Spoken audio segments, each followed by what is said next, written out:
సడన్గా జగన్మోహన్ రెడ్డి గారు హిందూ ధర్మ పరిరక్షకుడిగా అవతారం తీసుకున్నారు. అలాగే ఐపాక్ టీం కానీ వైఎస్ఆర్సీపీ సోషల్ మీడియా కానీ విపరీతంగా పోస్టులు వైరల్ చేస్తున్నారు. నిన్న ఒక్క రోజులో అంటే 24 గంటల సమయంలో దాదాపు 40-42 పోస్టులు పెట్టారు. జగన్మోహన్ రెడ్డి గారు హిందూ ధర్మ రక్షకుడని, హిందువులకి ఆయన ఎంతో మేలు చేశాడని. ఇది సడన్గా హిందూ ధర్మం మీద, హిందూ మతం మీద జగన్మోహన్ రెడ్డి గారికి అంత ప్రేమ ఎందుకు వచ్చిందని చాలామంది నాకు ఫోన్లు చేస్తున్నారండి. చాలామంది అడిగారు, ఏంటి దీని వెనకతల ఏమైనా కారణం ఉందా, స్ట్రాటజీ ఉందా, ఏంట్రా చేసి నీ దీని మీద నీ వ్యూస్ ఏంటి, నువ్వు మాట్లాడు అని చెప్పి వాళ్ళు మాట్లాడారు. వాళ్ళు నన్ను అడగటం జరిగింది. దానికి నేను ఈ వీడియో ద్వారా వాళ్ళందరికీ కూడా సమాధానం చెప్పబోతున్నాను. ఇక జగన్మోహన్ రెడ్డి గారు అంటే వైఎస్ఆర్ కాంగ్రెస్ పార్టీ అఫీషియల్ నుంచి నిన్న వచ్చిన పోస్టులు అండి. హిందూ ధర్మ పరిరక్షకుడిగా నిబద్ధ వైఎస్ జగన్మోహన్ రెడ్డి గారు అడుగులు వేశారట.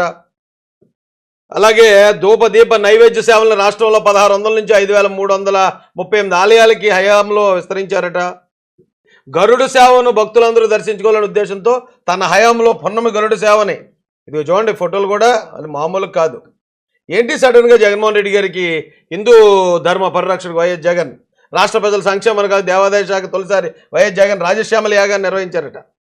అంటే హిందూ ధర్మ పరిరక్షకుడు వైఎస్ జగన్ వంశ పారంపర్య అర్చకత్వం హక్కులను ఏదో చేశారట. ధర్మ పరిరక్షకుడు తిరుమల శ్రీవారికి అత్యంత ప్రీతిపాత్రమైన ఇంకోటి ఏదో చేశాడట. ఏంటంటే సడన్గా ఇది హిందూ ధర్మ పరిరక్షకుడు వైఎస్ జగన్. ఇది చూడండి, ఇవన్నింటికి ఒక్కోదానికి ఒక పాయింట్ రాశారు. విజయవాడలో చంద్రబాబు నాయుడు గారు ఏది చేశారట, దాన్ని ఈయన రక్షించారట. మీరు ఇలా చూసుకుంటూ వెళ్తే నిన్న ఒక్కరోజే 42 పోస్టులు పెట్టారు హిందూ ధర్మ పరిరక్షకుడు. ఏంటి సడన్గా ఇప్పుడు జగన్మోహన్ రెడ్డి గారు అంటే ఆయన క్రిస్టియన్ అని అందరూ భావిస్తూ ఉంటారు. నిజానికి ఆయన సంపూర్ణంగా క్రిస్టియన్ కూడా కాదు. ఎందుకంటే క్రిస్టియన్ అయితే అబద్ధాలు చెప్పడం లేకపోతే మరొకటి అనేది చేయటానికి భయపడతారు. పైగా ఈయన అధికారంలో ఉన్నప్పుడు క్రిస్టియన్స్కి డైరెక్ట్గా చేసిన మేలు కూడా, డైరెక్ట్గా కాదు ఇండైరెక్ట్గా చేసిన మేలు కూడా ఏమీ లేదు. సో ఆయనకి మతం ముఖ్యం కాదు, ఆయన లక్ష్యమే వేరు, జగన్మోహన్ రెడ్డి గారి లక్ష్యం.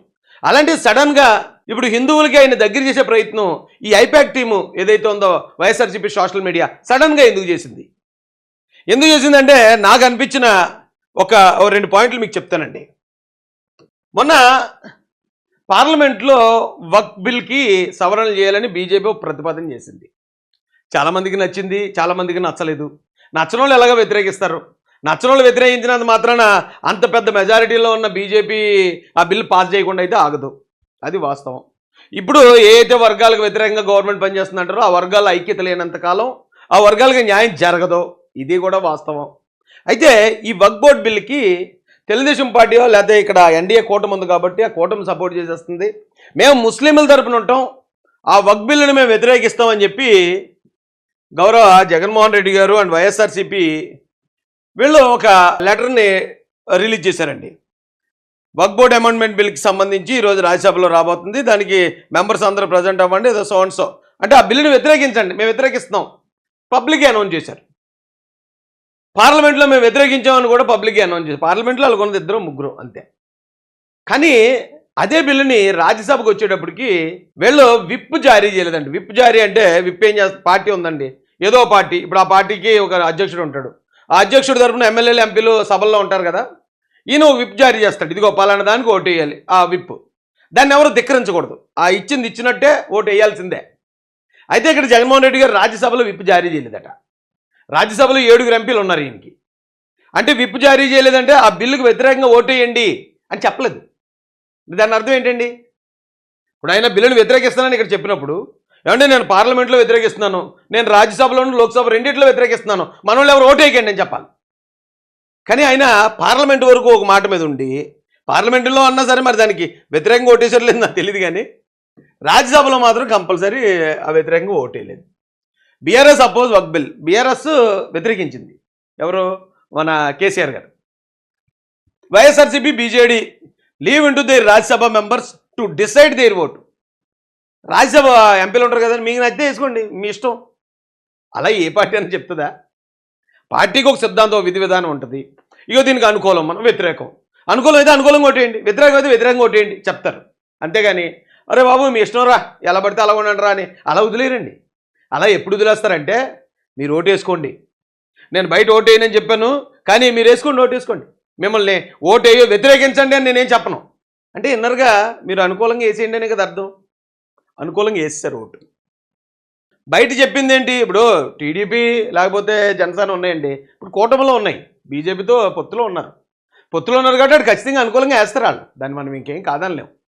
అయితే మరి వీళ్ళు పొత్తులో లేరు కదా జగన్మోహన్ రెడ్డి గారు, పొత్తులో లేరు, పైగా ముస్లింలకు మేము అనుకూలం అంటారు, క్రిస్టియన్స్కి అనుకూలం అంటారు. మరి ఆ బిల్లుకి ఎలా ఓటేశారు? ఇదే ఇక్కడే ప్రాబ్లం వస్తుందండి.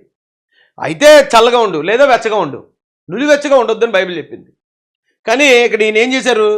ఇక వైఎస్ఆర్సీపీ ఒకటి, NDA partners JDS, NCP supported to the bill at last మినిట్లో సపోర్ట్ చేశారని వచ్చింది. ఎవరు వరుణ్ అనేవాళ్ళు ఎవరో దీన్ని ట్వీట్ చేశారు. ఇంకొక ఆయన ఎవరో రాహుల్ శివశంకర్, ఇతను ఎవరో ఒక పెద్ద మీడియా సంస్థ, దేనికండి టైమ్స్ నౌకి ఆయన ఎడిటర్ అట. ఆయన కూడా రాశాడు, BJD and YSRCP are not issuing whip జారీ చేయలేదు, అంటే ఖచ్చితంగా వ్యతిరేకించమని వాళ్ళ ఎంపీలకు చెప్పలేదు. లీవింగ్ అదే ఇందాక నేను చదివిందే, మీకు నచ్చితే ఓటేసుకోండి, నచ్చకపోతే ఓటేయకండి అని చెప్పేసి వదిలేశారట. అంటే దాని అర్థం ఏంటి? బయటికి ముస్లింకి సపోర్ట్ ఇచ్చినట్టు ఇచ్చారు, కానీ లోపల ముస్లింకి వెనుపోటు పొడిచినట్టే కదా. సో ఇదొకటి ఏమండి. అంటే ఇప్పుడు సడన్గా జగన్మోహన్ రెడ్డి గారిని హిందువులకి ధర్మరక్షకుడుగా ఈ ఐపాక్ టీము చూపించడానికి గల కారణం నాకు అనిపించింది చెప్తున్నాను.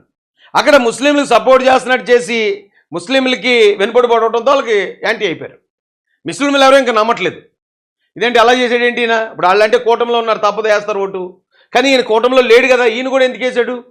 మమ్మల్ని ఎందుకు మోసం చేశాడు? మరి అలా మోసం చేసేవాడు మాకు ఎందుకు చెప్పాడు వ్యతిరేకిస్తున్న బిల్లుని అని వాళ్ళు యాంటీ అయిపోయారు. ఇక రెండో పాయింట్ క్రిస్టియన్స్కి సంబంధించి, ఇక్కడ ప్రవీణ్ పగడాల గారి మరణం జరిగిన వెంటనే శవం దొరికితే వాలిపోతారు కదా, గద్దెల్లా వాలిపోతారు. కొంతమంది ఉన్నారండి, కొంతమంది డబ్బులు దండేసుకుంటారు శవం మీద, కొంతమంది రాజకీయానికి వాడేసుకుంటారు, ఇంకో కొంతమంది అధికార ప్రభుత్వాన్ని యాంటీ చేయడానికి వాడేసుకుంటారు. బేబచ్చం గద్దలు రాబందుల్లో ఉన్నారు ఇక్కడ. మనం చెప్పిన మాట కూడా ప్రజలు విన్నవ్వకుండా అన్ని అబద్ధాలతో మొత్తం మబ్బేసేస్తారు మొత్తం రాష్ట్రం అంతా. నిజాన్ని కూడా వెళ్ళనివ్వరు వీళ్ళు, నిజం చెప్పిన వాడిని ద్రోహిగా చూపించారు. అంత దొంగన డాష్గాళ్ళు ఉన్నారు. అయితే వాళ్ళు ఇప్పుడు ఏం జరిగింది? ప్రవీణ్ పగడాల గారి జరిగిన వెంటనే మనం అందరం చూసాం, ఆ బెన్నిలింగం అనేవాడు ఆ వైఎస్ఆర్సీపీ నుంచి వచ్చి ఓచకోతకు వస్తున్న కొడకల్లరని హిందువులు తిట్టాడు. అలాగే ఆయన ఎవరు జూపుడి ప్రభాకర్ గొడ్డలతో నరికేసినట్టుంది, కత్తులతో నరికేసినట్టుందని దాన్ని హత్యగా చిత్రీకరిద్దాం, క్రైస్తవులు హిందువుల మీద రెచ్చగొడదామని ట్రై చేశాడు. అది అవ్వలేదు పని.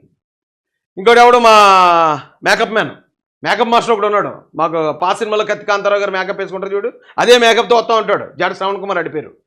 ఆడు కూడా ఆడికి నచ్చినట్టు అంటే వైఎస్ఆర్సీపీకి అనుకూలంగా ఆడు మాట్లాడాడు. కానీ వాస్తవాలు ఏంటనేది ప్రజలు గ్రహించారు.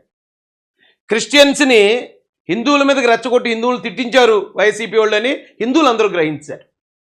ఇప్పుడు ఇక్కడేమో ముస్లింలు నమ్మలేదు, పోనీ క్రిస్టియన్స్కి సపోర్ట్ చేసి క్రిస్టియన్ దగ్గర చేసుకుందామంటే క్రిస్టియన్స్ నమ్మలేదు, అది హత్య కాకపోయినా ఇలా చేశారని ఇప్పుడు క్రిస్టియన్స్లో బ్యాట్ అయిపోయారు.